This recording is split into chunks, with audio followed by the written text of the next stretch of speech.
মন্ত্রী লতিফ সিদ্দিকী সহ বেশ কয়েকজনকে আটক করে অবরুদ্ধ করে পুলিশে দেওয়ার পর তাদেরকে এই মুহূর্তে ডিবি অফিসে নেওয়া হয়েছে। আমার পেছনে আপনাদেরকে ডিবি অফিসের চিত্র দেখানোর চেষ্টা করছি।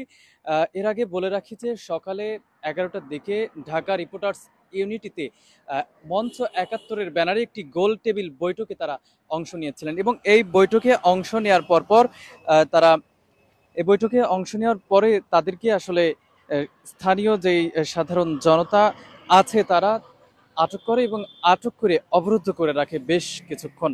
অবরুদ্ধ করে রাখার পর যখন আইন শৃঙ্খলা রক্ষাকারী বাহিনী সেখানে যান, যাওয়ার পরে মূলত তাদেরকে তারা উদ্ধার করে এবং জনগণ তাদেরকে যে অবরুদ্ধ করে রেখেছিলেন এরপর তাদেরকে আসলে পুলিশে দেন এবং পুলিশে দেওয়ার পরপরই তাকে আসলে পুলিশ হেফাজতে প্রথমে নেওয়া হয়। এরপরে পুলিশ হেফাজতে নেওয়ার পর সেখান থেকে এই যে রাজধানীর ডিবি কার্যালয়, এই ডিবি কার্যালয়ে তাকে এই মুহূর্তে নেওয়া হয়েছে। আরেকটি বিষয় আপনাদেরকে জানিয়ে রাখতে চাই, সেটি বৃহস্পতিবার আজকে দুপুর 12টার দিকে ঢাকার সেগুন বাগিচায় অবস্থিত যেই রিপোর্টার্স ইউনিটি অর্থাৎ ডিআরইউ মুক্তিযোদ্ধাদের নতুন প্ল্যাটফর্ম মঞ্চ 71 আয়োজিত একটি অনুষ্ঠান ঘিরে উত্তেজনার পর সাবেক মন্ত্রী লতিফ সিদ্দিকী সহ বেশ কয়েকজনকে আটক করে অবরুদ্ধ করে রাখা হয়। এরপর আইন শৃঙ্খলা রক্ষাকারী বাহিনী তাদেরকে হেফাজতে নেন। এদের মধ্যে আওয়ামী লীগের একাধিক নেতাও রয়েছে বলে দাবি করা হয়েছে।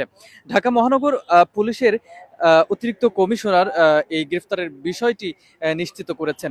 এর আগে সকালে ঢাকা রিপোর্টার্স ইউনিটির শফিকুল কবির মিলনায়তনে আমাদের মহান স্বাধীনতা যুদ্ধ এবং বাংলাদেশের সংবিধান শীর্ষক গোল টেবিল বৈঠকের আয়োজন করে মঞ্চ 71 নামে একটি সংগঠন। মূলত অনুষ্ঠানের প্রধান অতিথি হিসেবে সেখানে উপস্থিত থাকার কথা ছিল গণফোরামের সাবেক সভাপতি ডক্টর কামাল হোসেন, যদিও তিনি অনুপস্থিত ছিলেন। এরপর মঞ্চ 71-এর এই অনুষ্ঠানের আয়োজনের খবর পেয়ে জুলাই যোদ্ধা ব্যানারে আল আমিন রাসেলের নেতৃত্বে বেশ কয়েকজন অনুষ্ঠান স্থলে গিয়ে তাদেরকে ঘেরাও করেন এবং লতিফ সিদ্দিকী ও উপস্থিত অন্যান্যদের অবরুদ্ধ করে রাখেন।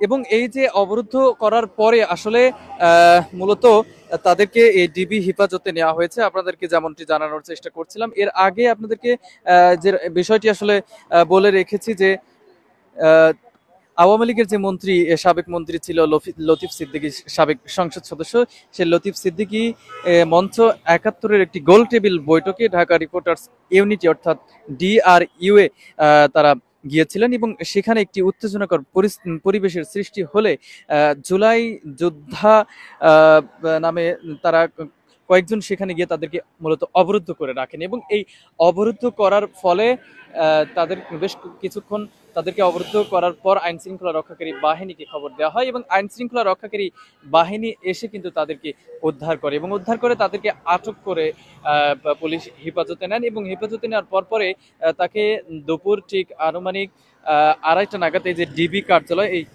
ডিবি কার্যালয়ে নেওয়া হয়েছে।